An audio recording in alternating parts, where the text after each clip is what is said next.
diapositiva les coloco todas las imágenes de lo que pretendo que ustedes aprendan a identificar. ¿Listo? También vamos a tener una partecita de correlación de casos clínicos. En este caso, que es cavidad bucal, vamos a ver un caso clínico de amigdalitis, que lo vemos si Dios quiere mañana. Amigdalitis, una parotiditis viral y vamos a ver también caries dental. ¿Listo? Obviamente pues ustedes saben que muy por encimita, pero que tengamos en cuenta como esas características morfológicas y funcionales de las estructuras que vamos a ver. La idea, chicos, con las clases, como siempre les digo, es que no sea únicamente yo hablando y que ustedes estén súper juiciosos poniendo cuidado. También vamos a interactuar, entonces si les digo saquen la lengua, saquen la lengua. Si les digo tóquense la superficie dorsal de la lengua con la lengua, pues eso nos va a ayudar como a aterrizar un poquitico más los conceptos. ¿Listo? Entonces, para mencionarles, este es un corte de lengua. Ustedes saben que la lengua tiene papilas gustativas. Vamos a aprender a identificar los diferentes tipos de papilas gustativas. Esto es una glándula salival menor de predominio mucoso. Aquí está también un corte de lengua con una papila gustativa que es la caliciforme, serían los corpúsculos gustativos, que los vamos a aprender a identificar. Y estas que tenemos aquí son las glándulas salivales mayores, parótida, submandibular y sublingual. Que yo les coloque la solo foto que ustedes llaman prosubmandibular, prosublingual. ¿Listo? Pero yo les voy a ir indicando cómo las vamos a identificar. ¿Les queda claro? Tenemos un chisme. ¿Cuál es el chisme? ¡Ay, qué bueno, muchachos! Vean. ¿Por qué están mudos? Están mudos. Dice, absolutamente todas las plaquitas van a estar coloreadas con hematoxilina y eosina. O sea que aquí nos vamos a basar en características morfológicas. ¿Sí? Entonces les voy a hablar, que tiene forma de raqueta. Que tiene forma de martillo de todo. Que tiene forma de cachito de baja. Todo eso nos va a ayudar a identificarlo. ¿Por qué? Porque todas las coloraciones van a estar coloreadas con hematoxilina eosina. Voy a empezar con unas generalidades del sistema digestivo. Y aquí necesito que estén muy atentos. Porque este es el punto de partida que vamos a tener no solamente para histología, sino también para anatomía. ¿Listo? Entonces, cuando nosotros hablamos, por ejemplo, de todo lo que es el tubo, el sistema digestivo o el aparato digestivo, nos dice, es el encargado de suministrar al medio interno todos los elementos necesarios y requeridos para que se pueda llevar a cabo el metabolismo. ¿Eso qué implica? Que obviamente nosotros vamos a hacer una ingestión de unos alimentos, pero que esos alimentos van a sufrir una serie de transformaciones para que finalmente se puedan convertir en lo que conocemos como quimo o nutrientes para que puedan ser aprovechados por las células. ¿Listo? Y de esta manera, pues que la célula pueda entrar en una fosforilación oxidativa, de esta manera pueda obtener el ATP. Entonces, cuando nosotros hablamos de todo el aparato digestivo, en ese aparato digestivo empezamos por una primera porción que corresponde a la cavidad bucal. En esa cavidad bucal nos vamos a encontrar unas estructuras como por ejemplo los dientes, como por ejemplo la lengua, como por ejemplo las glándulas salivales. Aquí en estas glándulas salivales vamos a hablar tanto de las mayores y de las menores. Yo les voy a explicar todo. ¿Listo? Vamos a hablar también de las encías. Vamos a hablar también del paladar. Entonces estarían las encías, paladar. Todas estas estructuras que encontramos en la cavidad bucal van a ser indispensables para que cuando realicemos, por ejemplo, la ingestión de los alimentos, a través de los dientes y con el contacto de la saliva se pueda formar un amasijo, que ese amasijo es conocido como bolo. ¿Listo? Entonces, ¿cuál es el propósito de tener todas estas estructuras? Que se pueda formar el bolo alimenticio.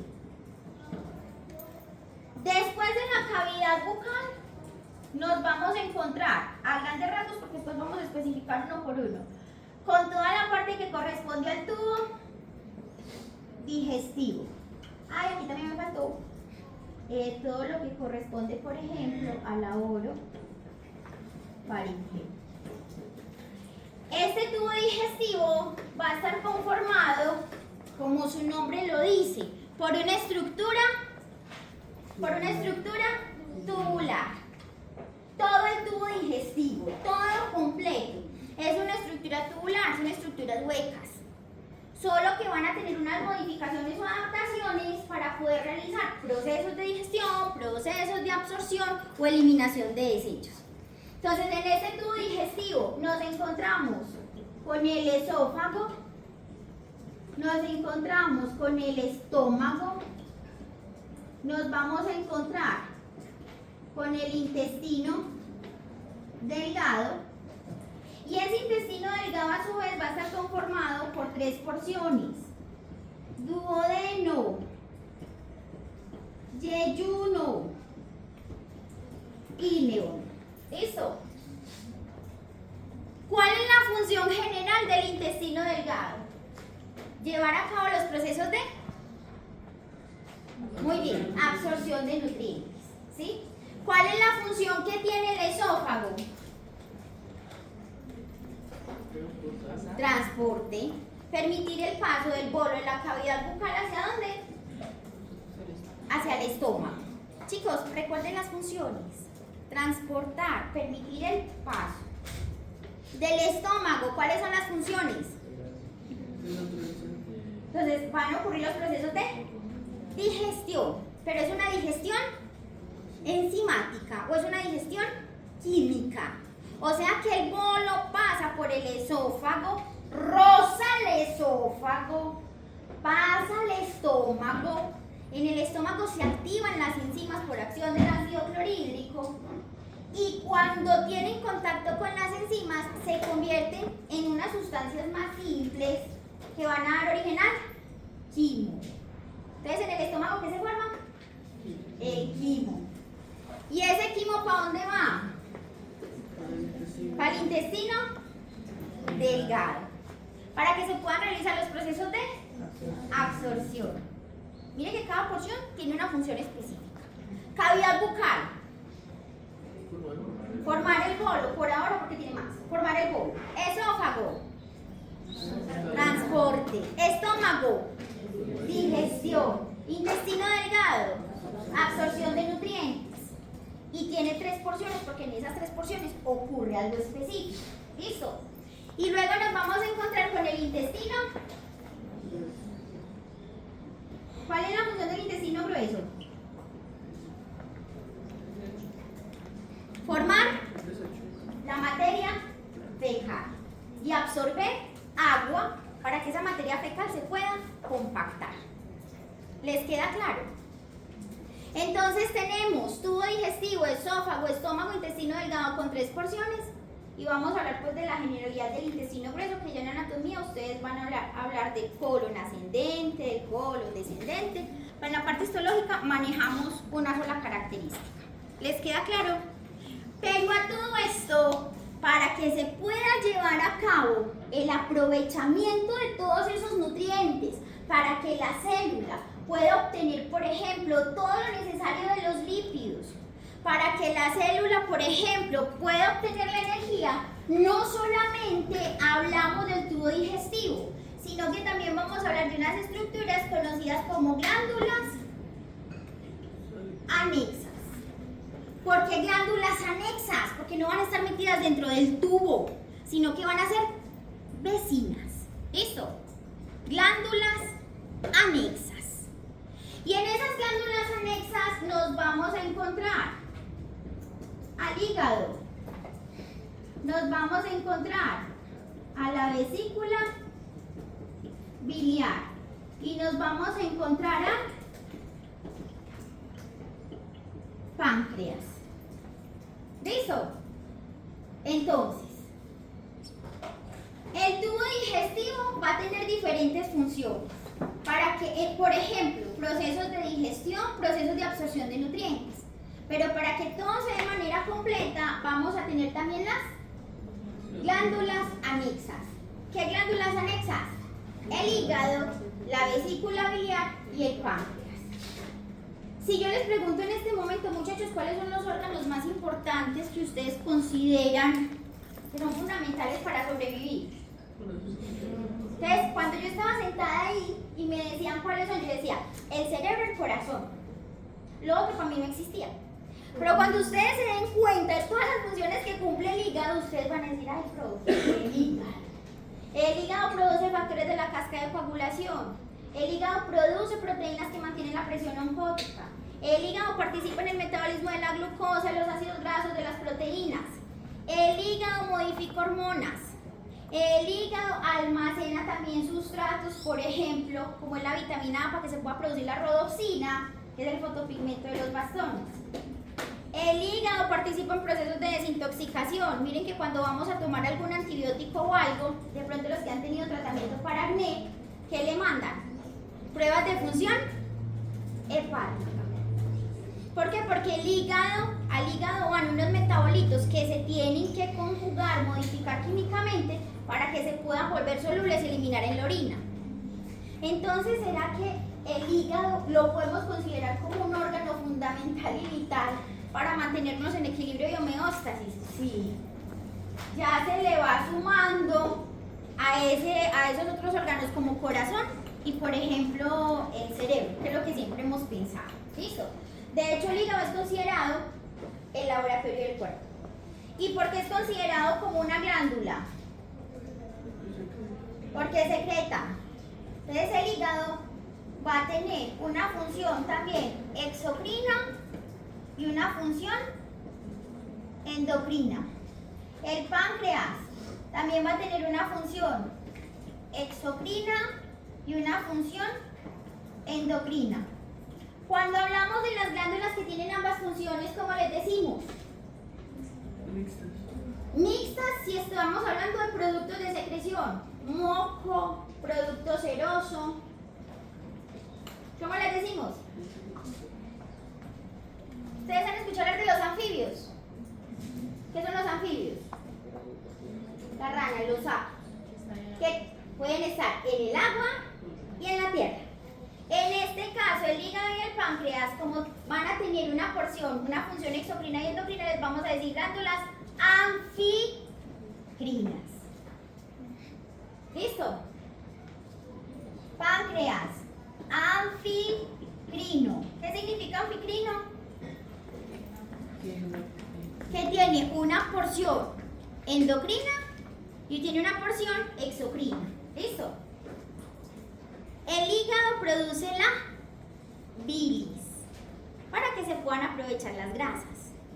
La bilis es transportada por medio de conductos excretores.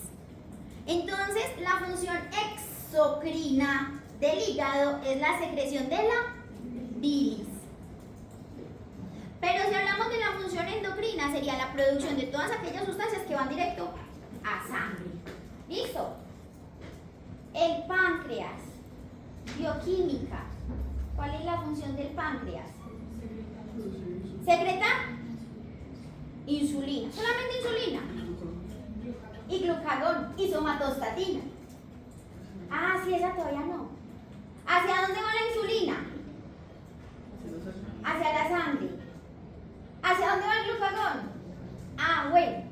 Entonces la porción del páncreas que produce o secreta insulina o glucagón, ¿qué porción sería? ¿La porción?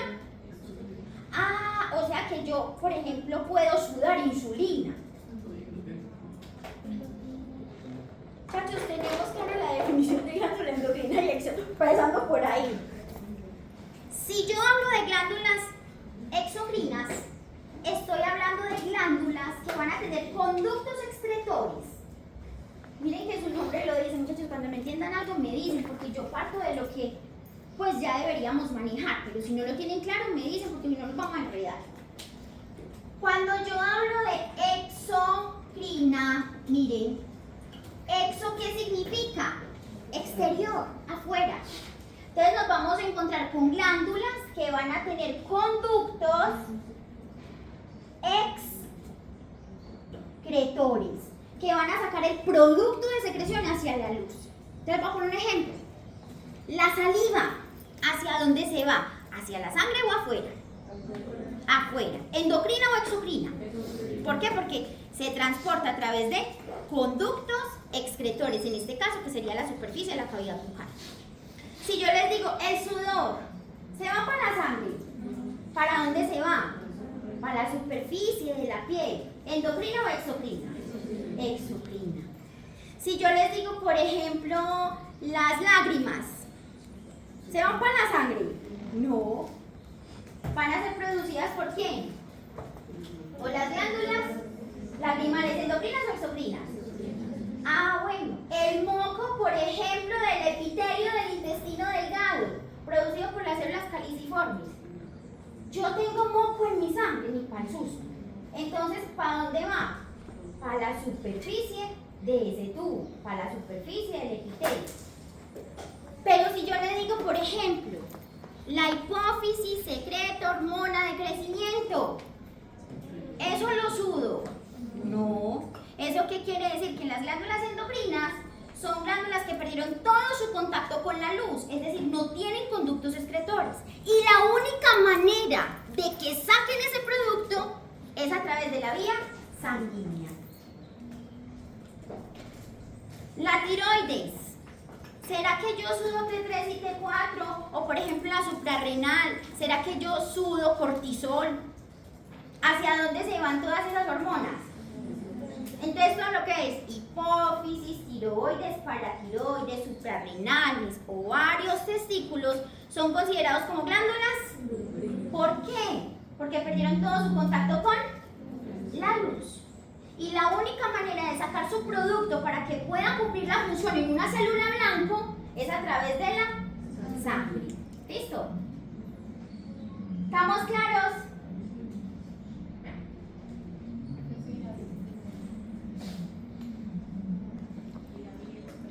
En el caso, por ejemplo, de la bilis se va a caracterizar porque primero va a ser producida por el hígado, pero no puede haber bilis en la sangre, porque eso tiene sales biliares, tiene grasa, imagínense, para transportarse.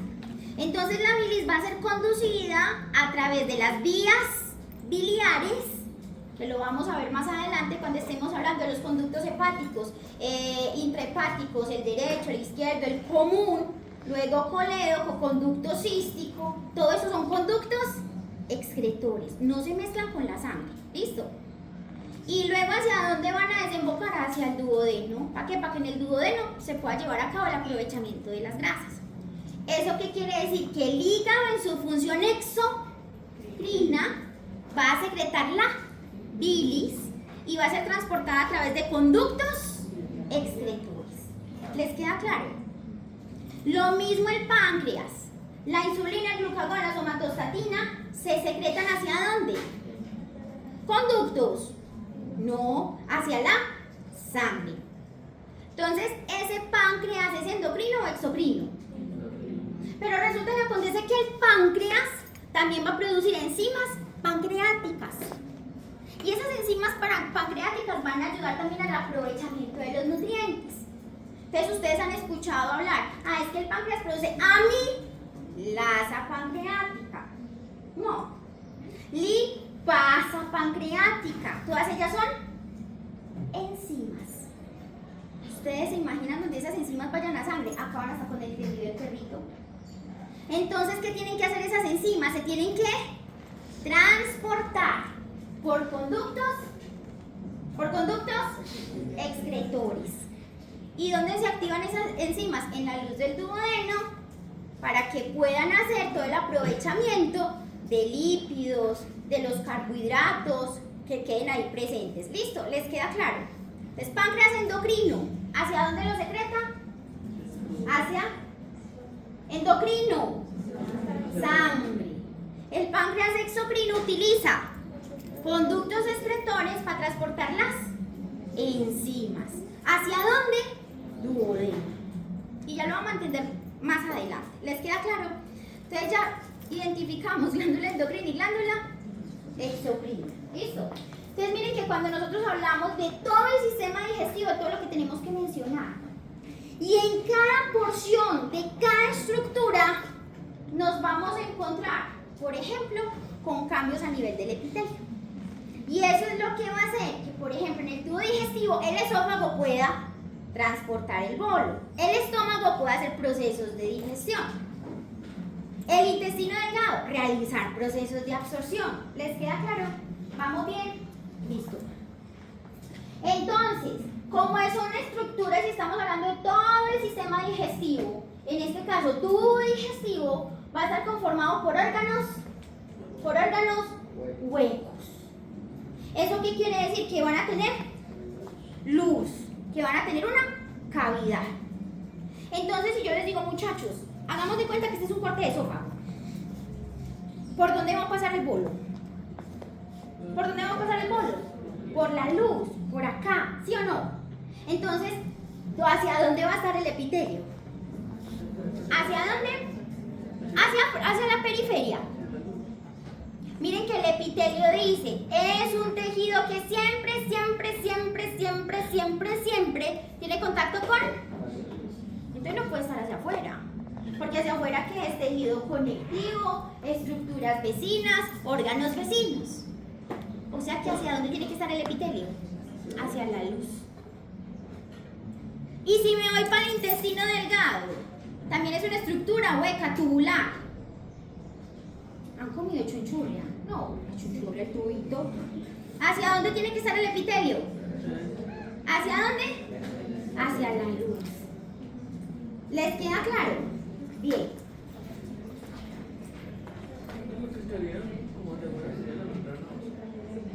No, ya le vas a explicar eso. Entonces, miren lo que acabamos de mencionar. Chicos, toda la porción del sistema digestivo o de ese tubo digestivo va a estar conformado por boca, que ya lo mencionamos, cavidad bucal. Todo lo que corresponde a la orofaringe. Profe, ¿por qué dice faringe y usted nos está diciendo oro? Porque vamos a tener naso, faringe vía respiratoria y orofaringe. O sea que los epitelios cambian. Si es nasofaringe, epitelio respiratorio. Si es orofaringe, debe ser un epitelio que esté en condiciones de soportar el roce fricción. ¿Listo? Entonces, en este caso, orofaringe. Esófago, estómago, intestino delgado, intestino grueso y el conducto anal. Esta partecita la van a ver mucho mejor en la parte de anatomía. Pero cuando nosotros hablamos, por ejemplo, del esófago, en la transición que hay entre esófago y estómago, nos vamos a encontrar unas válvulas que funcionan como unas compuertas. ¿Qué van a evitar? Que, por ejemplo, el contenido gástrico se devuelva hacia el esófago. ¿Y eso por qué es tan importante? ¿Por qué creen que es tan importante desde el punto de vista médico? Porque hay reflujo. ¿Será que el epitelio del esófago está adaptado o se va a enseñar a recibir ese ácido clorhídrico proveniente del estómago? Entonces, ¿eso qué va a causar? Una irritación. Y eso va a hacer que el epitelio del esófago diga, ay, no ve, me está pasando continuamente ácido, me va a tocar cambiar. ¿Ustedes han escuchado hablar de las metaplasias? Ah, bueno, ahí se presenta una metaplasia. ¿Eso qué quiere decir? Que vamos a ver como correlación clínica, metaplasias. ¿Cambios reversibles o irreversibles? Reversibles. Irreversibles. ¿Qué quiere decir reversibles? O sea que si yo consulto y yo le digo, doctora, vea, yo tengo reflujo,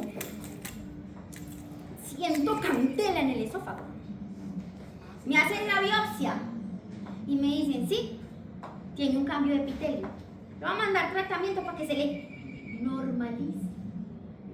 ¿Reversible o irreversible? Reversible. ¿Listo? Eso también lo vamos a ver más adelante. Entonces, ¿por qué son tan importantes esas válvulas que pueden ser, por ejemplo, anillos musculares o funcionar, por ejemplo, como una especie de esfínteres para evitar que en este caso, por ejemplo, ese contenido gástrico se devuelva ¿hacia dónde? Hacia el esófago. Resulta y acontece que dependiendo de la porción que estemos hablando, nos vamos a encontrar unos cambios más importantes a nivel del tejido epitelial. ¿Por qué? En el trayecto de ese tubo digestivo. porque se presentan cambios importantes a nivel del epitelio en todo el trayecto del tubo digestivo. ¿Cuál es la razón? Sin ChatGPT, ¿cuál es la razón? Pensando. ¿Por qué? Cambian las funciones. Cambia el pH. Entonces, cada porción del tubo digestivo tiene una función diferente. ¿Qué hace el esófago? Transporta. Entonces debe estar conformado por un epitelio que esté diseñado para soportar el roce o fricción. El estómago, ¿cuál es la función? Secretar enzimas. O sea que el epitelio debe estar diseñado para poder secretar las enzimas, pero también protegerse de ese pH y de esas enzimas. ¿Qué hace el intestino delgado? Absorbe. ¿Eso qué quiere decir? Que el epitelio debe estar diseñado para realizar procesos de absorción. Entonces, las diferencias más importantes en todo el trayecto de ese tubo digestivo se van a presentar a nivel de tejido epitelial, porque es el que va a tener contacto directo o con el bolo o con el quimo o para formar la materia fecal. ¿Les queda claro? ¿Vamos bien? Qué bueno, muchachos. Listo. Ay, mira.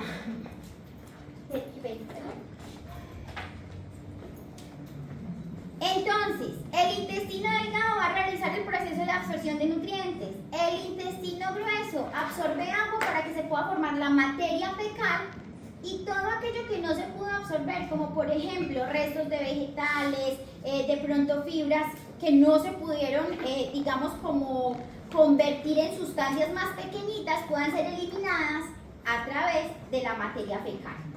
Y durante todos esos procesos participan las glándulas. ¿Cuáles son las glándulas anexas?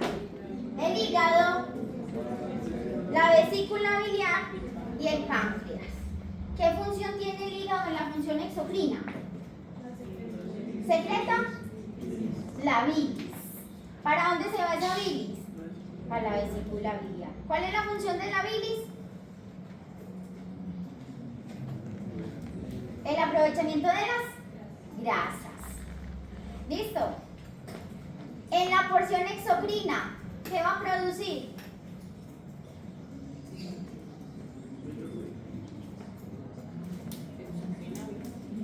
Endocrina.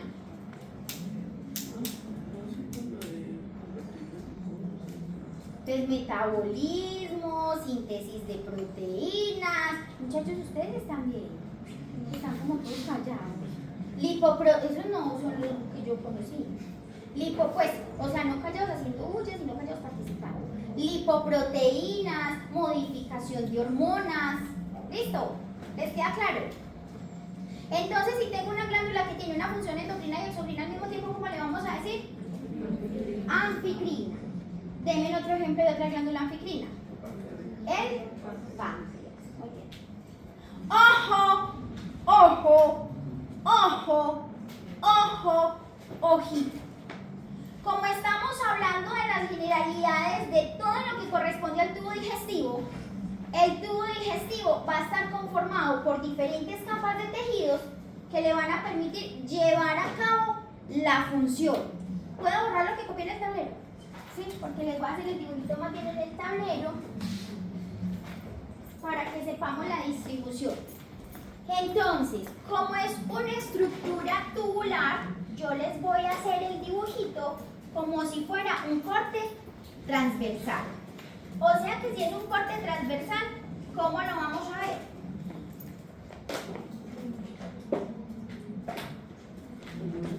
Con una gomita. Ay, muchachos, ¿ustedes qué les pasó? ¿Estoy aterrada? Los cambiaron, abducción extraterrestre, ¿ok? Una gomita trululú. No, en serio, ustedes no eran así. Entonces, ojo, corte transversal para ver las capas, para identificar las capas. ¿Listo? Entonces, cuando nosotros hablamos del tubo digestivo, el tubo digestivo va a estar conformado por diferentes capas. ¿Cuáles son esas capas? Las voy a colocar primero acá, ya las vamos a describir. Mucosa, submucosa, capa muscular y la capa más externa que sería la... ¿Han escuchado hablar de la adventicia? Adventicia serosa. ¿Listo? Entonces el tubo digestivo va a estar conformado por diferentes capas. ¿Cuáles son esas capas? Mucosa, submucosa, capa muscular, adventicia serosa. Ya les voy a explicar todo eso. La mucosa a su vez va a estar conformada por tres tejidos. ¿Cuáles son esos tejidos? El epitelio, la lámina propia y la muscular de la mucosa.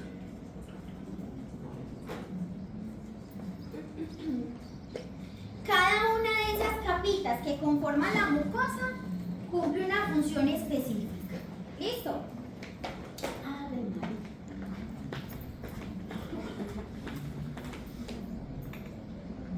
Mato cosas gratis.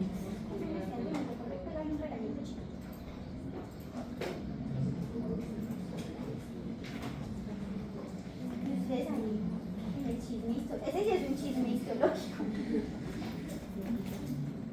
Eso es en serio, yo estoy preocupada. Ustedes me eran así cuando los conocí. O sea, los dejo de ver y ya. Pues no, los desconozco. La submucosa va a estar conformada por tejido conectivo, denso y regular. La capa muscular, como su nombre lo dice, va a estar conformada por tejido muscular. Aquí hay unas excepciones, ahorita se las menciono. Y la adventicia va a estar conformada, o serosa, va a estar conformada por tejido conectivo que puede ir de laxo a un tejido conectivo denso y regular. En el caso de la serosa va a ser el mismo tejido conectivo, pero se le va a unir el mesotelio. ¿Qué es el mesotelio? Muy bien, perfecto. Un epitelio plano. Chacho, ¿qué les pasó? Epitelio plano simple. ¿Ustedes habían escuchado hablar de mesotelio? El epitelio. El endotelio y el mesotelio se derivan del mesodermo. No. Ah, bueno, listo. No dije nada. Entonces, corte transversal de estructura tubular. Esto que les estoy mostrando acá corresponde a la luz. O sea que por acá va a pasar el bolo, el quimo o materia fecal. ¿Listo? Bolo, quimo, materia fecal, lo que sea, dependiendo de la porción.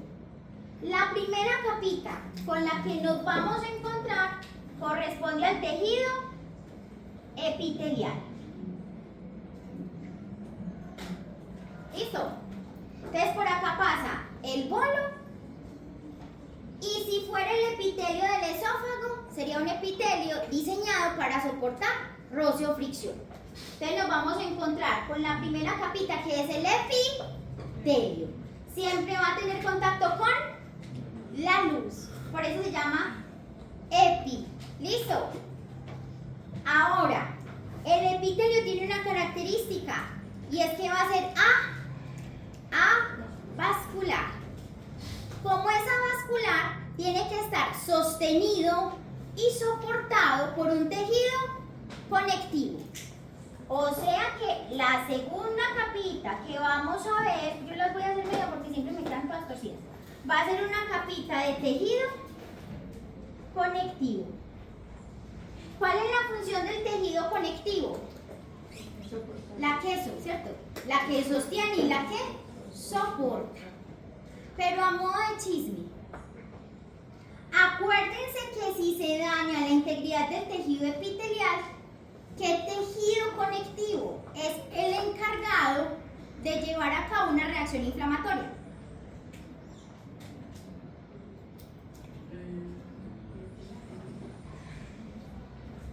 ¿Cómo, doctora? El laxo. El laxo. ¿Por qué, doctora?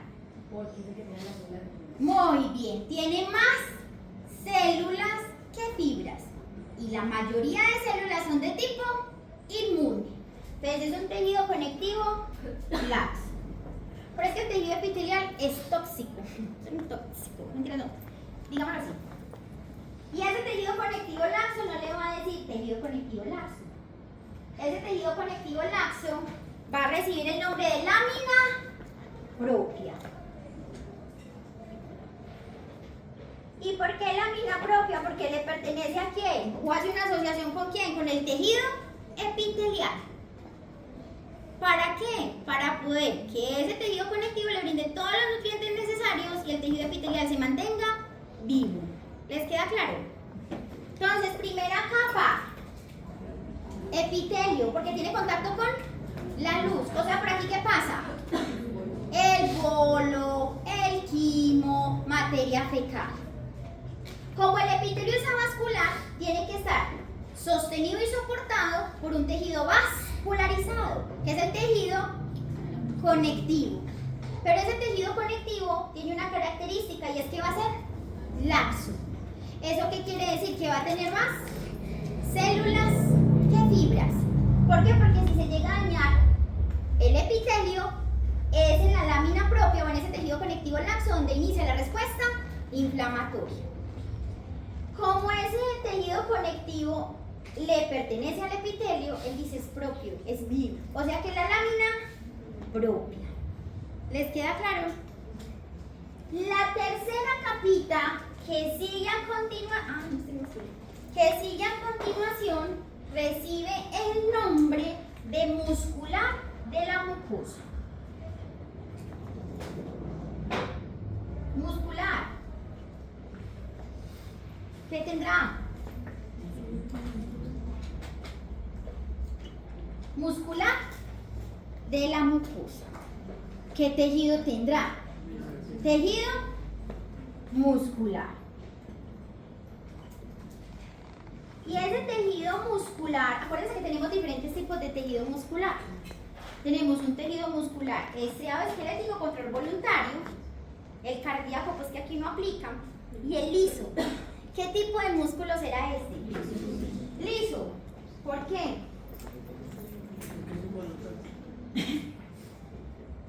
Porque va a ser involuntario. Si dices, espérate que se me está contrayendo. ¿Listo? Resulta y acontece que esa muscular de la mucosa, como va a estar conformada por tejido muscular liso, va a ayudar de manera muy sutil, solamente va a mover el epitelio. ¿Listo? También va a ayudar a que se pueda llevar a cabo la secreción de glándulas en caso tal de que estén presentes a nivel de la lámina propia. ¿Listo? ¿Les queda claro? Entonces tenemos movimiento del epitelio, movimiento del epitelio. Entonces tenemos la primera capa, ¿cuál es? ¿Cuál es la primera capita? El epitelio. Chacho, la primera capa. ¿Cuál es la primera capa? El epitelio. ¿Cuál es la segunda capa? Epitelio, segunda capa. Lámina propia, ¿qué es la lámina propia? Tejido conectivo laxo. ¿Por qué tiene que ser laxo? Para que se puedan llevar a cabo los procesos inflamatorios. Y después seguimos con ¿con cuál? La muscular de la mucosa. Yo le digo M&M, la M&M, la muscular de la mucosa. La suma del epitelio más la lámina propia más la muscular de la mucosa me va a dar origen a la mucosa. Entonces, cuando en las biopsias les lleguen a ustedes los resultados, les dicen lo siguiente: se observa un infiltrado inflamatorio en la mucosa del esófago o en la mucosa del estómago. ¿Dónde nos vamos a ubicar? Pongámosle la lógica. ¿En dónde? En la lámina. ¿Por qué? Porque es la que tiene el tejido conectivo laxo, que tiene más células que fibras y son de tipo inflamatorio, son de tipo inmunes. ¿Les queda claro? Entonces, cuando nos hablen de la mucosa, inmediatamente vamos a pensar en esas tres capas: epitelio, lámina propia y muscular de la mucosa, y la M&M. Pero si, por ejemplo, llega una biopsia y les dice, se observa infiltrado inflamatorio en la mucosa del estómago con presencia de neutrófilos, ¿qué quiere decir? Ah, la lámina propia está llena de neutrófilos. ¿Les queda claro? ¿Sí? Bien. Ahora, seguimos estas tres capitas, entonces me dan origen ¿a qué? A la mucosa. Si estas tres capas se llaman mucosa, la capa que queda debajo de la mucosa, ¿qué nombre va a recibir? Muy bien. Entonces acá nos vamos a encontrar a la submucosa. Yo aquí les dije que estaba conformada ¿por qué? Tejido conectivo denso y regular. Ya les voy a explicar una cosita. Voy a dibujar la siguiente capa para que la podamos entender mejor. ¿Cuál es la siguiente capa? La capa muscular. Pero miren que esta capa muscular es la más externa. Es la que está abrazando a todas esas otras capas, a toda la estructura. O sea que esa capa muscular, ¿qué función tiene? Llevar a cabo el peristaltismo. ¿Listo? Es decir, los movimientos de toda la estructura. ¿Por qué? Porque es una capa muscular primero más grande y es la más externa. ¿Listo? Esa capa muscular también varía mucho dependiendo de la porción que estemos hablando. Más adelante vamos a ver. Profe, ¿por qué? Traguen. Controlan. ¿Lo controlan? ¿Controlan la tragada? Sí. ¿Eso qué quiere decir? Que la primera porción del esófago, el tercio superior, tendrá una capa muscular ¿de qué tipo? ¿Estriado esquelético o liso? Estriado esquelético. Y de ahí para abajo usted ya no controla nada. ¿Les queda claro? Entonces por eso no les especifiqué en este caso.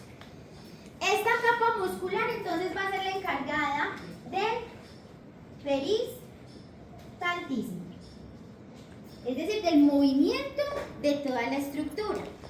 Ustedes han escuchado que el estómago hace el proceso de digestión. Pero no es solamente secretar enzimas y secretar un ácido clorhídrico para que se activen las enzimas. Tiene que batir, tiene que licuar los alimentos. ¿Y quién va a participar en ese proceso?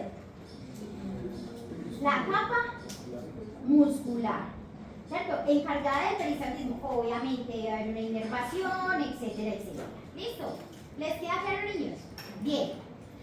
¿Por qué les puse? Porque hablé de una vez de la capa muscular gigante antes de mencionarle la submucosa. La función de la submucosa.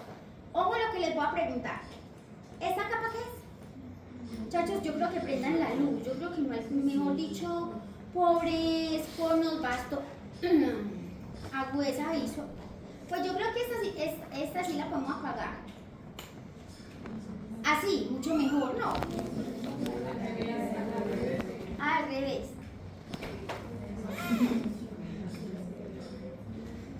Claro, no oscuras ustedes. Bueno, tocas. ¿Esta cuál es? La muscular de la mucosa. ¿Qué tejido lo conforma?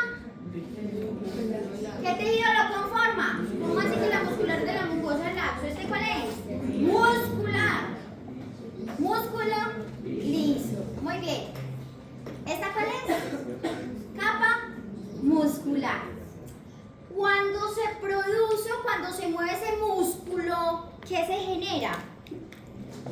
¿Unas qué? Una contracción. Una contracción. Y también se generan unas fuerzas de tensión en diferentes direcciones. Entonces tiene mucha lógica que la submucosa esté entre las dos capas musculares para poder soportar esas fuerzas de tensión en diferentes direcciones, producto de ¿qué? De la contracción de la M&M y de la capa muscular. ¿Listo? Por eso es un tejido conectivo denso y regular. ¿Por qué denso? Porque tiene más fibras que células. ¿Y por qué irregular? Porque las fibras van en diferentes direcciones. Entonces, claro, para poder soportar esas fuerzas que se generan producto de la contracción de la M&M y de la capa muscular. ¿Listo? En algunos libros, niños, de una vez los voy a contextualizar. A la capa M&M, a mí pues no me gusta darles esos nombres porque se presta como para enredarse, pero como yo sé que ustedes van a leer tanta histología, la M&M, es decir, la muscular de la mucosa, también la pueden encontrar como capa muscular interna. ¿Por qué interna? Porque está más próxima ¿hacia dónde? Hacia la luz. Y esta de acá, la capa muscular que está hacia afuera, también la pueden encontrar como muscular externa. ¿Listo? Para que lo tengan en cuenta. Después de esa capa muscular, que es la encargada del peristaltismo, nos vamos a encontrar una capa de tejido conectivo, que va a ser la más externa. Esa capa de tejido conectivo recibe el nombre de adventicia. Muchachos, esta adventicia va a ser muy importante porque va a permitir que ese tubo digestivo se pueda adherir, por ejemplo, a las estructuras vecinas. ¿Listo? Esta adventicia puede estar conformada por un tejido conectivo que va de laxo a tejido conectivo denso y regular. Hay que mirar muy bien la zona para saber qué tejido predomina. ¿Listo? Y aparte de eso, chicos, entonces miren que esa adventicia va a tener una función de adhesión, pero también una función protectora. Vámonos con el esófago. ¿Listo? El esófago es una estructura. ¿En qué va? ¿En qué se quedó? Es una estructura tubular. ¿Sí? Miren que nos vamos a encontrar una parte que va a estar por fuera de la cavidad. ¿De la fuera de la cavidad qué? Abdominal. ¿Ah? Chicos, ojo pues. ¿El esófago qué es? Una estructura tubular. Y nos vamos a encontrar unas porciones que van a estar por fuera, una porción que va a estar por fuera de la cavidad abdominal. Todo lo que es, por ejemplo, estómago, parte de los intestinos, parte de los intestinos delgados, parte del intestino grueso, ¿está en dónde? Está en la cavidad abdominal. Y yo sé que el doctor Jairo les dijo que la cavidad abdominal tenía un mesotelio, y ese mesotelio recibe el nombre peri. Muy bien, peritoneo. ¿No les dijo eso? No. Listo. Entonces, ojo pues. El esófago va a estar por fuera ¿de dónde? De la cavidad abdominal. Si la estructura está por fuera de la cavidad abdominal, la capa más externa se va a llamar adventicia. ¿Listo? Entonces, si la estructura está por fuera de la cavidad abdominal, se va a llamar adventicia. Si se encuentra por dentro, hay unas excepciones, pero por ahora venimos a la generalidad.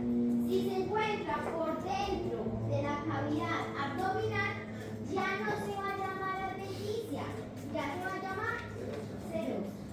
¿Listo? Freud, que es la serosa, anote. Es como una adventicia más mesotelio. Profesor, ¿qué quiere decir? Ya les voy a mostrar. ¿Qué es la adventicia solita? ¿Qué es la adventicia solita?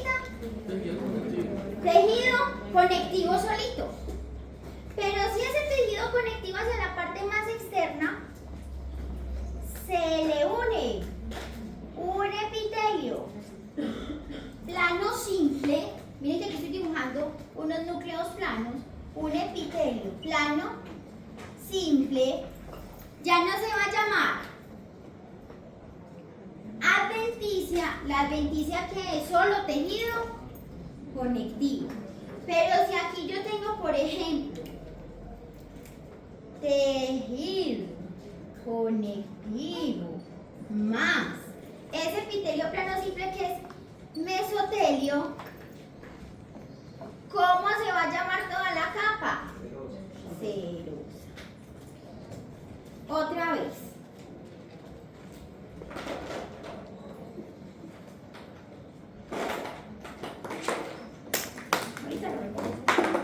Esa es la estructura tubular, ¿sí o no?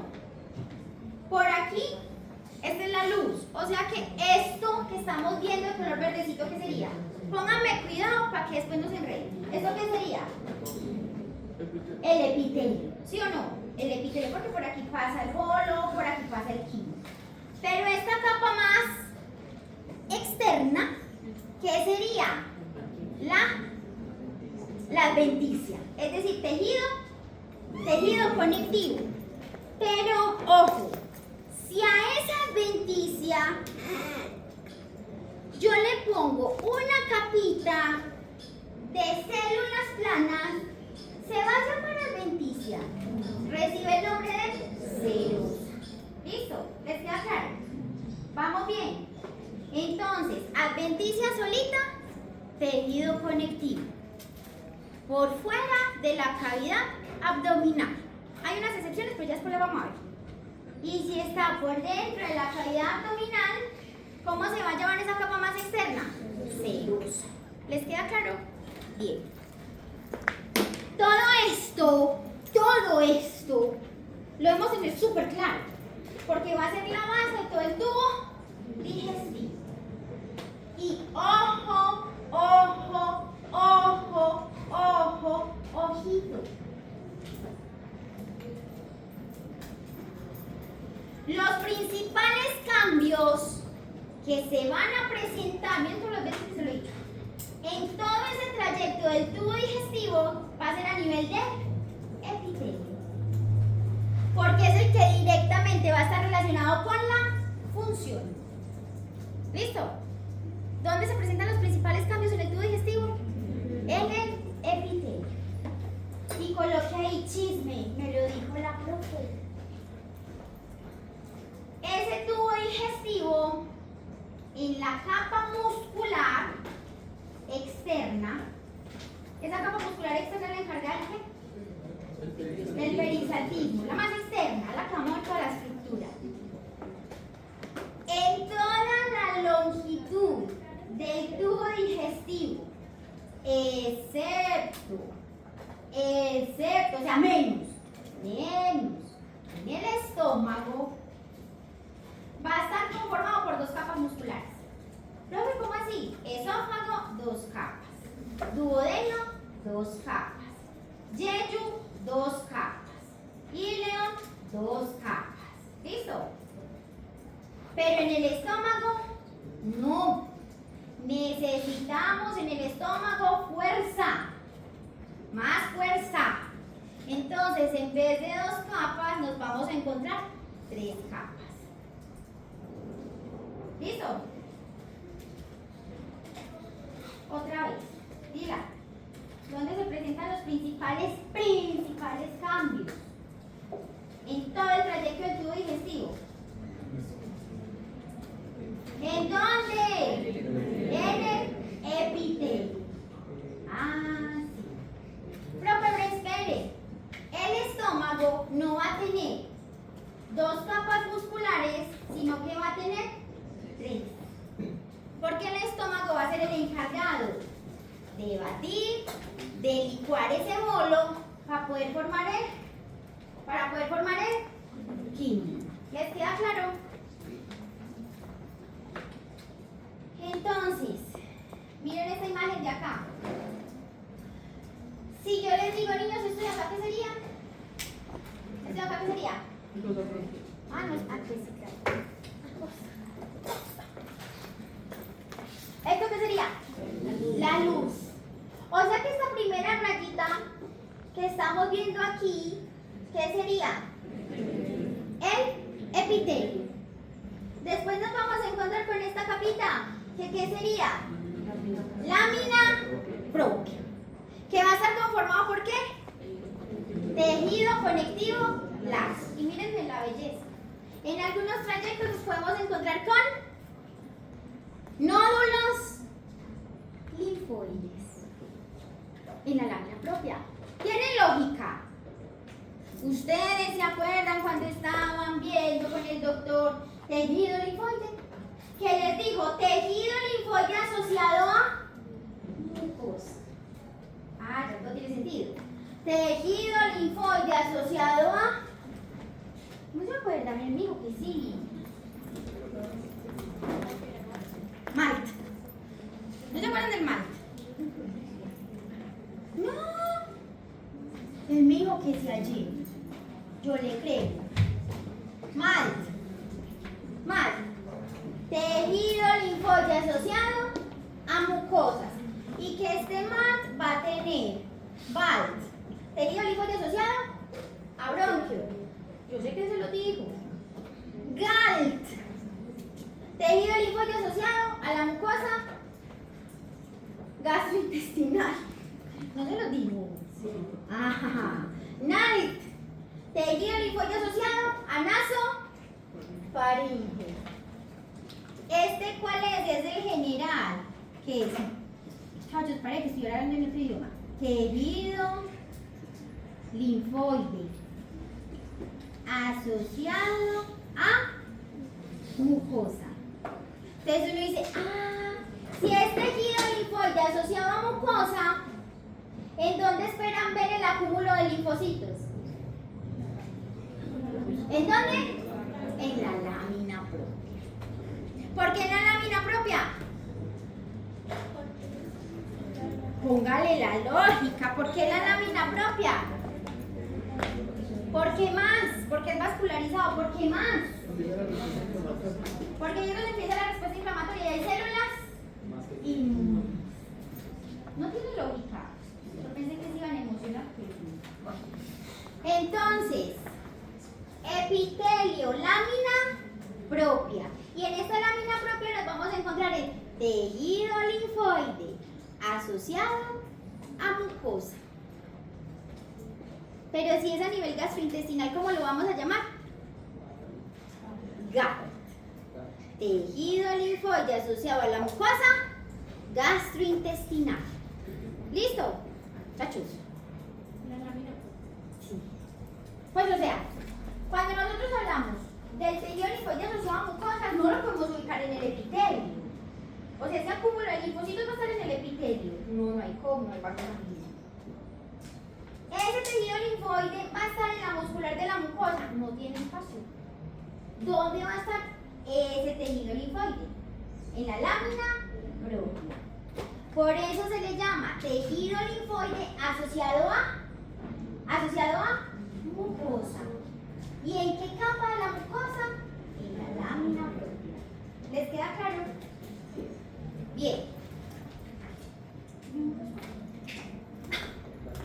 Listo. Luego nos vamos a encontrar con esta por acá, ¿qué sería? La M&M. O sea que todo esta, el epitelio, lámina propia y M&M, ¿qué sería? Muscular. ¿Sí? Sería muscular de la mucosa. Muscular de la mucosa. ¿Sería muscular de la mucosa?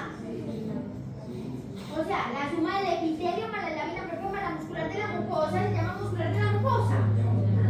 Se llama mucosa. ¿Listo? Y después de la mucosa, ¿con qué nos vamos a encontrar? Con la submucosa. ¿Qué podemos encontrar en la submucosa? Glándulas. Que lo vamos a ver a medida pues que vamos avanzando en el cambio. Después, ¿con qué seguimos? Con la capa muscular, pero miren que es la más externa y es la más, porque es la que mueve toda la estructura, es la encargada del peristaltismo. ¿Listo? Y luego nos vamos a encontrar con la capa más afuerita, que ¿cuál sería? Adventicia. ¿Cómo está conformada la adventicia? Tejido conectivo de lazo adenso irregular. Pero, si la vemos con mesotelio, ¿cómo se va a llamar? Celos. ¿Les queda claro? Chachos, ¿vamos bien? No, voy a repetir esto cuando empiece toda la estructura. No. Ya, eso ya quedó chico. Entonces, ¿cuáles son las funciones que tiene ese tubo digestivo? Secreción. Hola. Profe, entonces la combinación de esos dos puntos de tejido en la serosa se llama mesotelio. No, es decir, la unión del tejido conectivo, al revés, más el mesotelio recibe el nombre de serosa. ¿Listo? El mesotelio es el epitelio granuloso. Lo que pasa es que cuando uno está viendo epitelios, la función de los epitelios es recubrir, revestir. En el caso, por ejemplo, el endotelio y el mesotelio, ellos no se derivan del ectodermo, como esperaría uno, por ejemplo, por las características que tienen. Ellos se derivan de la capa media embrionaria, que es el mesodermo.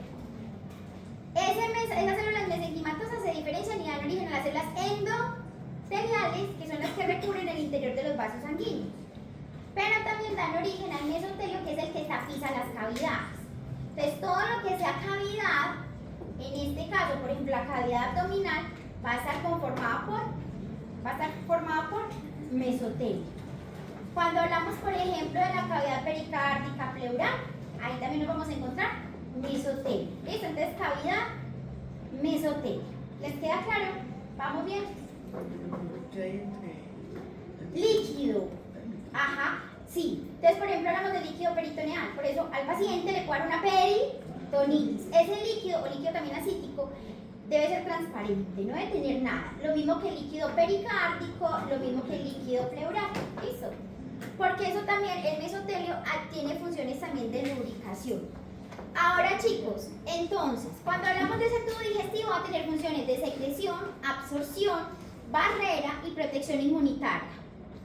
Si hablamos de la función de secreción, ojo, inmediatamente lo vamos a relacionar con tejido glandular. Las glándulas que hacen, secretan. ¿Y qué van a secretar? Sustancias con función biológica establecida.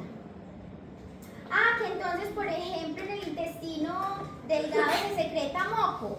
Claro, ¿para qué va a servir ese moco? Para lubricar. ¿Listo? Que es que en el estómago hay unas glándulas que son las glándulas gástricas que van a secretar las enzimas. ¿Qué función tienen esas enzimas? Muy bien, participar en el proceso, muchachos, están como desconectados, de digestión. ¿Listo? Cuando hablamos, por ejemplo, de la absorción, ¿ustedes en qué piensan? Absorción, microvellosidades, una modificación que va a tener ese tubo digestivo para poder tener contacto con esos nutrientes y que las células lo puedan utilizar. Barrera, y nos dice la mucosa. ¿Por qué la mucosa tiene funciones de barrera? Porque tiene Primero, acuérdense que los epitelios son la primera barrera de defensa. Y si se daña esa primera barrera de defensa que conforma la mucosa, ¿quién nos va a defender? El tejido conectivo o la lámina propia. Entonces, por eso nos están diciendo que tienen función de barrera y protección inmunitaria. Ahí es donde hablamos entonces del MALT, en este caso GALT, que sería tejido linfoide asociado a mucosa. Tejido linfoide asociado a mucosa. Tejido linfoide asociado a mucosa. ¿En qué parte de la mucosa lo vamos a encontrar, doctora? El LP en la lámina propia. ¿Listo? ¿Vamos bien?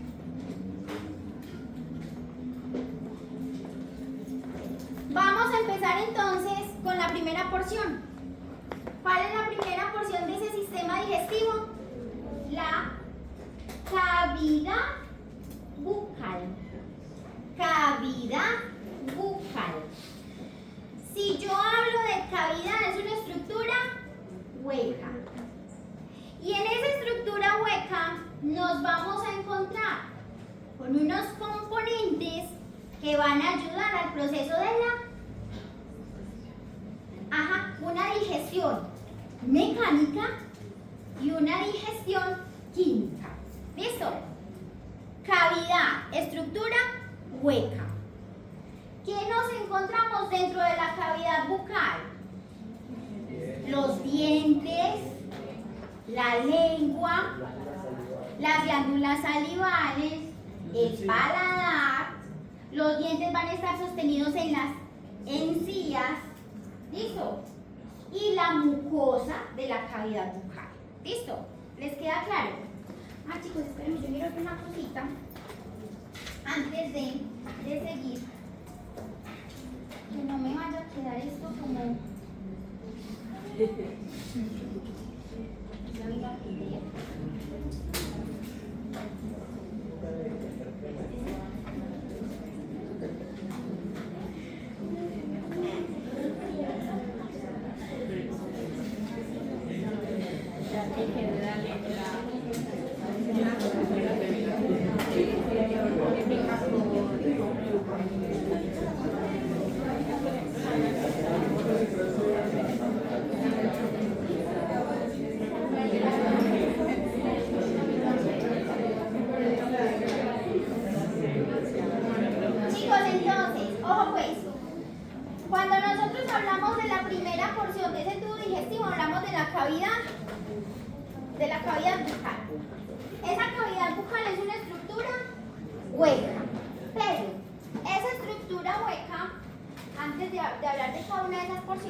componentes, ya me dijeron los dientes, por eso me acordé. Los dientes, ya me dijeron la lengua, ya me dijeron las encías, ya me dijeron el paladar, ya me dijeron, pero nos falta la que forma ese límite entre el medio externo y el interno, que serían los labios. ¿Listo? Resulta y acontece que los labios tienen esa forma y esa característica debido a la presencia del músculo. ¿Cómo se llama ese músculo? Orbicular. ¿Usted mueve los labios a control o no? Claro, si es la histología, usted chismosea, se ríe con su compañera. ¿Qué tipo de músculo lo estaría conformando? Músculo estriado esquelético. ¿Listo? Niños, acá para que nos quede como más claro,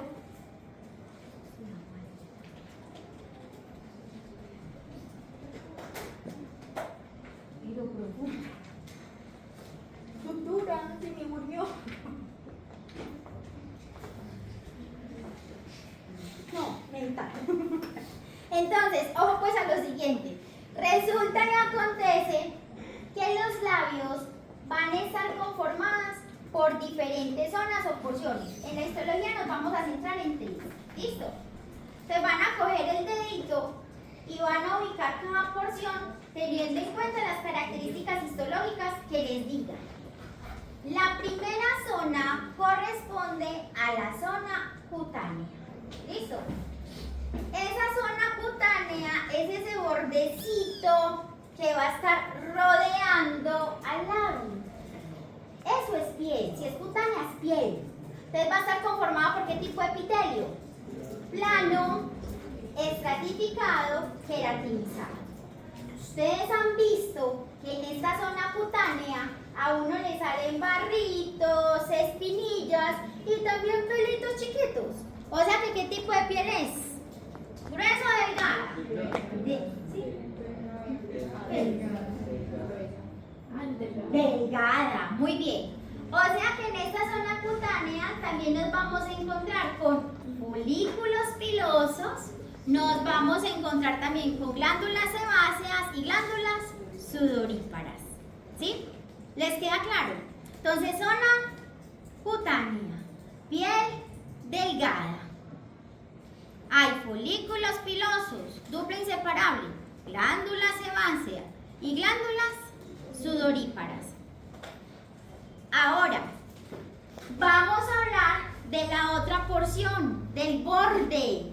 Borde. ¿El borde de qué color es? ¿De qué color son los labios? Bueno, digamos rojo.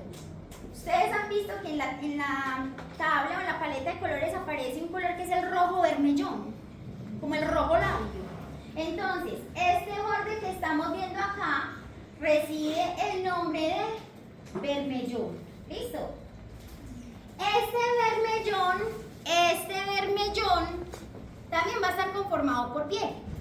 Ustedes han visto, por ejemplo, cuando se le resecan a uno los labios, que uno empieza como a descamar, ¿cierto? Le salen unos cueritos. O sea que, ¿cuál sería el epitelio? Epitelio plano, estratificado, queratinizado. Usted tiene pelos acá. Tiene folículos pilosos. Tiene glándulas sudoríparas. ¿Tiene glándulas sebáceas? No. O sea que va a ser limpiecito. ¿Listo? Va a ser un epitelio plano, estratificado, queratinizado. Pero como es rojo, rojito, quiere decir que va a tener ese tejido conectivo que sostiene al epitelio, que es una lámina propia, va a ser muy vascularizado. Y por eso es rojo. Por eso es que a usted le sale un cuerito y usted se lo arranca. ¡Tin! Ahí mismo le sale sangre. ¿Les queda claro? ¿Vamos bien? Entonces, esta parte de aquí, ¿cómo se llama? La zona cutánea. Pelo, sebo. ¿Listo? Esta de acá, vermellón. ¿Listo? Piel delgada, sin glándulas, sin folículos pilosos, pero va a ser muy vascularizantes. Acuérdense cuando uno se arranca el cuerito y ahí mismo le sale sangre. ¿Listo? Chicos, aquí es importante que cuando nosotros, por ejemplo, hablamos de esa vascularización, miren que se utiliza mucho el término papilas. ¿Se acuerdan de la dermis papilar? Háganse de cuenta que este es el tejido epitelial. Pero acuérdense que habíamos dicho que las evaginaciones del tejido conectivo hacia el tejido epitelial reciben el nombre de papilas. ¿Se acuerdan de eso? Eso se lo di yo. Eso sí soy consciente. Papilas. En estas papilas nos vamos a encontrar una gran cantidad de capilares, una gran cantidad de vasos sanguíneos que van a ser los responsables de darle el color rojo, en este caso a los labios. Y si nos vamos a toda la parte interna de la cavidad bucal, a la misma cavidad bucal. ¿Por qué la cavidad bucal es roja? Porque va a ser muy vascular. Usted se muerde y ahí mismo le sale sangre. Porque la lengua es roja, muy vascular. Eso tiene mucha lógica. Ustedes han visto, por ejemplo, que le dicen, ay, métase estas pastillitas debajo de la lengua. Porque como es la lengua muy vascularizada. Toda la cavidad bucal es rica hasta las encías. ¿Es rica en qué? ¿En papilas? Me gusta este ganado. En papilas de tejido conectivo. Y esas papilas van a ser muy vascularizadas, que van a ser las encargadas de darle ese rojo característico a la cavidad bucal, en este caso también a los labios. ¿Listo? ¿Les queda claro? Ahora, seguimos con la zona de transición. Cuando hablamos de la zona de transición, ¿qué significa transición? Cambio. Ustedes miren acá. Ojo pues. ¿Cómo se llama este? Vermellón. ¿Qué estamos viendo acá? Piel. Piel delgada. Pero miren que acá empieza o cambia por otro epitelio, que sería un epitelio húmedo. Entonces pasamos de un epitelio plano, estratificado, queratinizado, a un epitelio plano, estratificado, no queratinizado. Por eso se llama zona de transición o cambio. eso, miren que todos esos epitelios, ¿qué característica tienen? Todo lo que les he mencionado. ¿Qué característica tienen esos epitelios? ¿Qué son epitelios? ¿Qué son epitelios? Estratificados. Porque miren lo que yo hago. Estoy teniendo un roce o fricción constante. Si yo, por ejemplo, como hago, empiezo a masticar, estoy teniendo un roce o fricción. Entonces, ¿qué quiere decir? Que todo el epitelio de la cavidad bucal, incluyendo los labios, va a estar conformado por un epitelio estratificado para poder soportar el roce o fricción.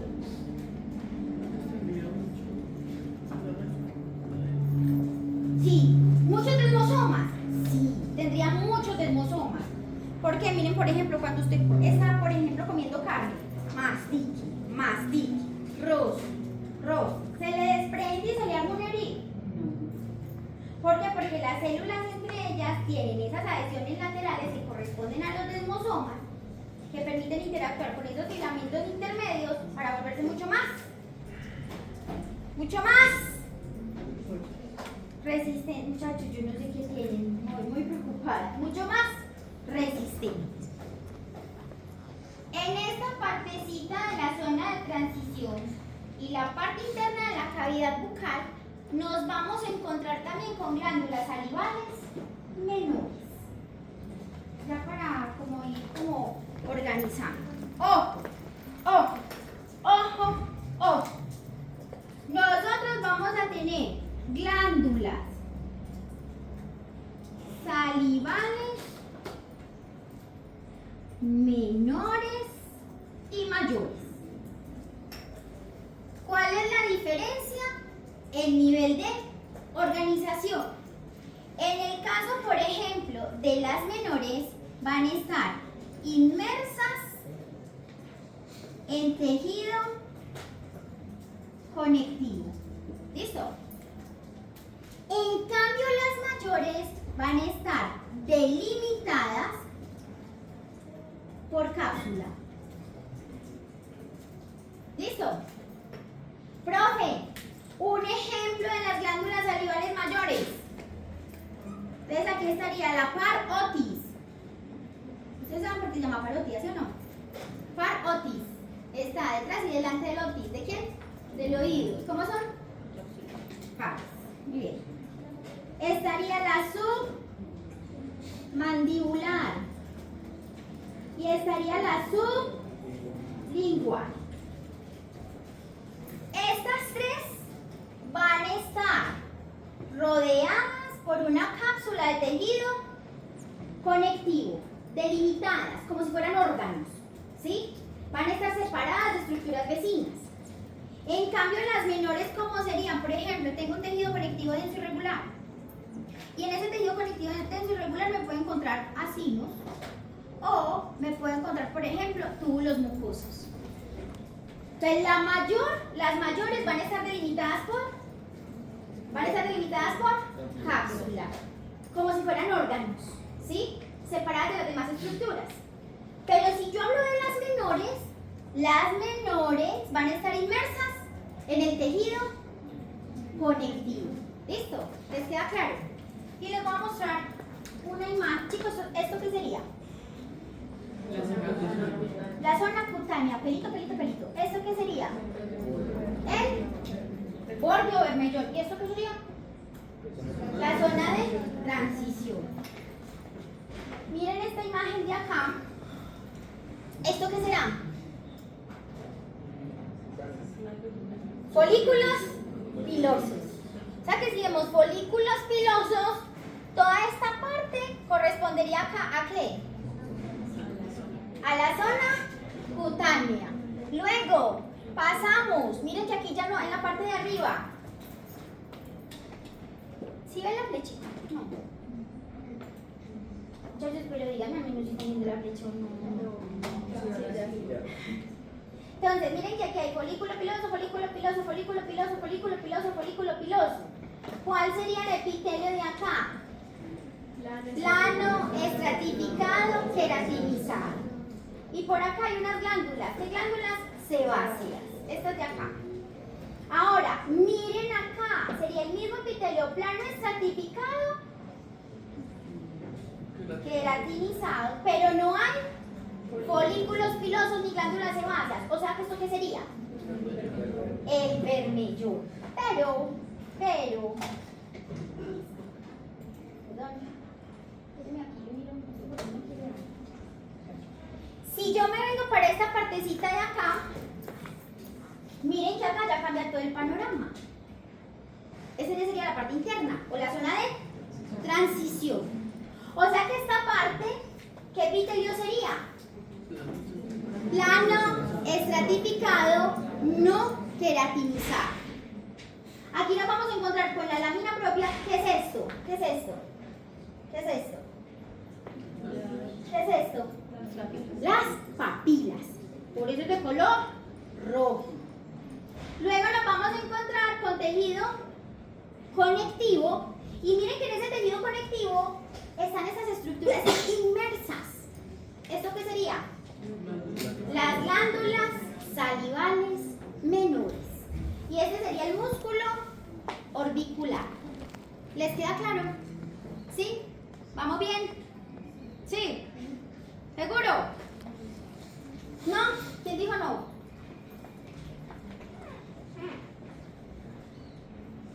Aquí se ve más bonito.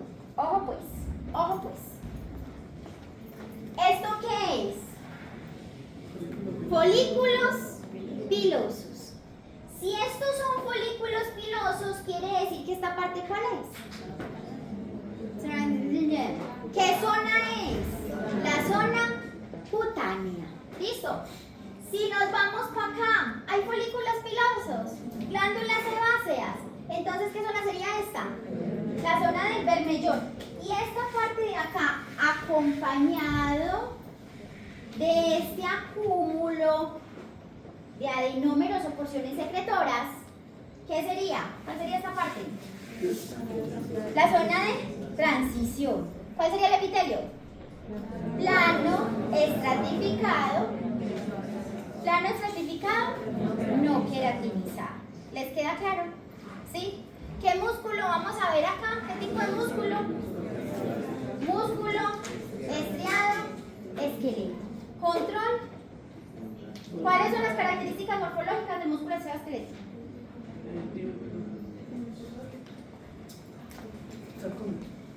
Sí, es estriado, muy bien. Se ven las estriaciones, los filamentos de actina y miosina están en forma de sarcómeros.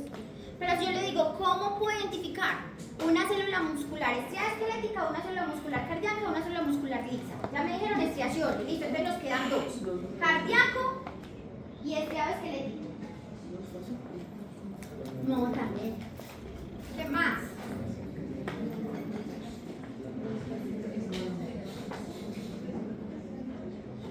¿Ustedes han comido la carnita de sancocho? ¿Cómo es la carnita de sancocho? ¿Cómo es la carne de sancocho? Son como unas tiras largas. Entonces, en este caso, chicos, el músculo estriado esquelético va a tener una característica y es que va a ser multinucleado por su origen embrionario. ¿Sí? Y obviamente le vamos a ver las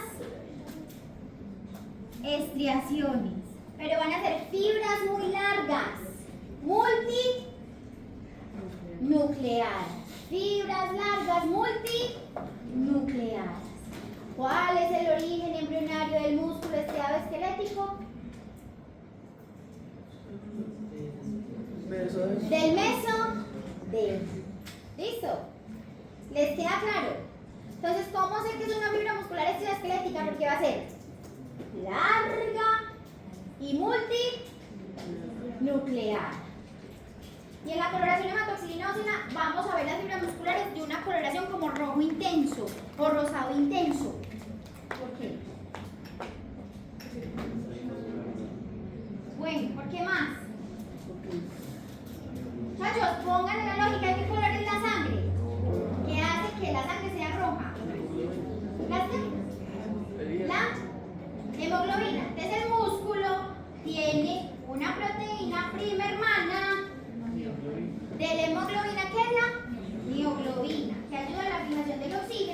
va a ser utilizado en ese metabolismo de fosforilación. Excelente. ¿Qué porción sería esta? Pura histología. Venimos a eso. ¿Por qué cutánea, Laura? Porque tiene Porque tiene, ¿cuál vellosidad? Porque tiene los folículos pilosos. Chicos, ¿esto qué es? ¿Qué glándulas? ¿Glándulas? ¿Glándulas? Oiga, estas bolsas. Pero estas bolsas que son pegadas al folículo, esta por ejemplo. ¿Cuáles son las características morfológicas de la glándula sebácea? Sacular. ¿Cuántos sacos vemos? Ay, muchachos, se les olvidó que. Acá, ¿cuántos saquitos? Entonces es una glándula sacular, ramificada. ¿Cuántos conductos excretores tiene? ¿Cuántos conductos? Uno. ¿Entonces es simple o es compuesta? Entonces es una glándula sacular, ramificada, simple. ¿Cuál es la naturaleza del producto de secreción? Cero. ¿Cuál es el mecanismo? ¿Cómo? Holocrino. ¿Qué significa holo? Porque la glándula sebácea.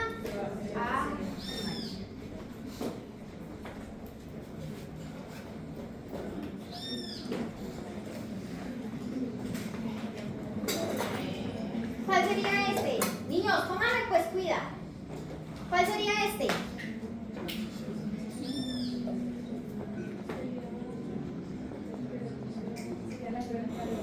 ¿Cómo?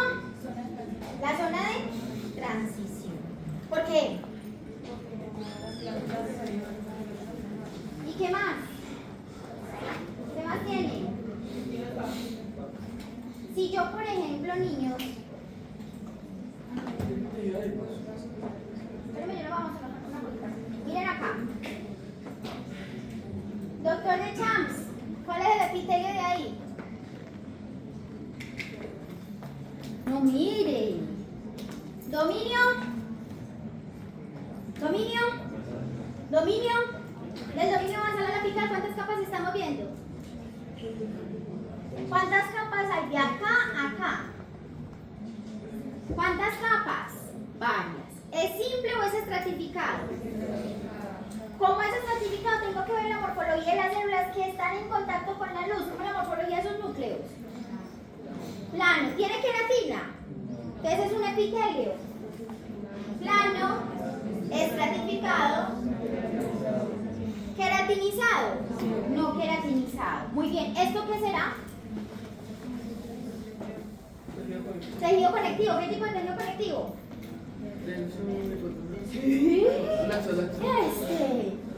¿Aquí qué hay? ¿Más células o más fibras? ¿Más células o más fibras? Entonces es laxo o denso.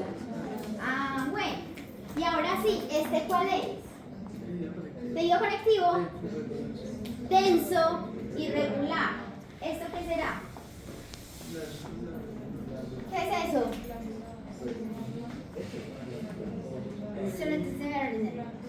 Glándulas salivales menores. No he terminado. No he terminado.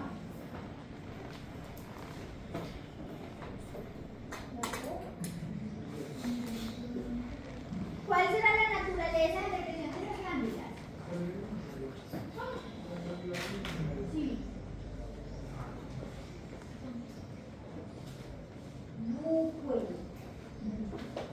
Naturaleza. ¿De qué color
sepan. ¡Ja! Sí. Si yo le digo, por ejemplo, esa tiene una porción celosa.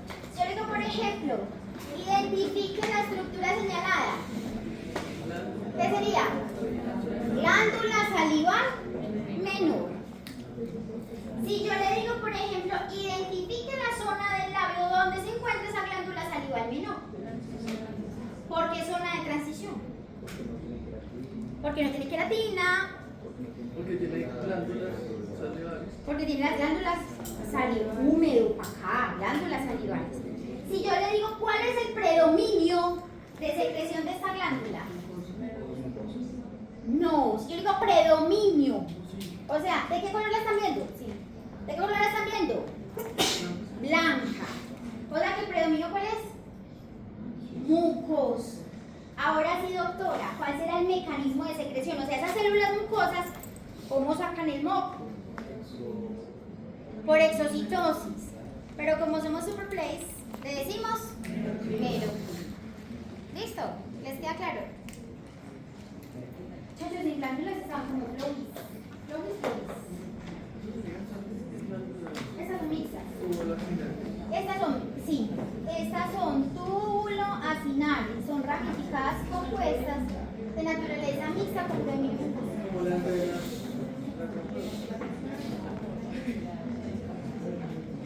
Aquí les dejo más dibujitos para repasar. ¿Esto qué sería?